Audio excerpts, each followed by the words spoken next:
we kind of have to be a little bit more serious about. Taking a look, tropical activity outlook overall, we're keeping an eye on that 50% chance of seeing a tropical development start to slowly make its way off the coast of Africa. And we're seeing that system just off to the northwest continuing to fizzle out. That's just going to continue to stay swimming in the central Atlantic. But I want to draw your focus to that 80% zone in the Gulf. So this is what we know now. National Hurricane Center starting to label what this system is as Invest 97, and that we're going to talk about that in 1 second. And reason why we are really keying in on this zone right here is because this is an area of interest for sure. It has lots of very warm ocean water that acts as jet fuel if something is going to start to roll into this region. Right now, the Florida and the Gulf Coast definitely need to keep an eye on this storm, and here is what we know now.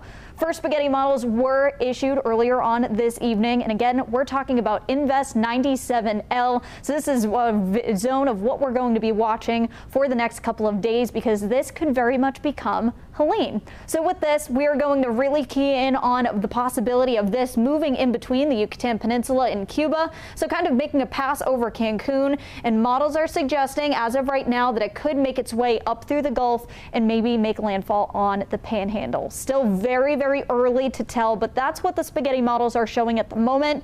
Queuing in on a few other models and the trends of what that is. I do want to preface though, nothing has formed yet. This is still very early in the tropics process. So with this, models are subject to change. This is just what they're overall saying right now when it comes to patterns. So with this, it's going to most likely pass either over Cancun or over the Yucatan Peninsula and then swing in again. Landfall very up in the air of the path and ultimately the strength of what this could be. So let's take it a little bit closer to home. When or could we possibly see a little bit of the effects from the tropics? Because we are going to see them either way. It's more just like, are we going to get the direct hit, or are we going to get more of the effects as it makes landfall somewhere else? So let's talk timing. We're going to be seeing the low pressure system form most likely Monday into Tuesday. So once we get into Monday, Tuesday, things are going to become a lot more clear, and we're going to really start to answer some of those burning questions that you want to know.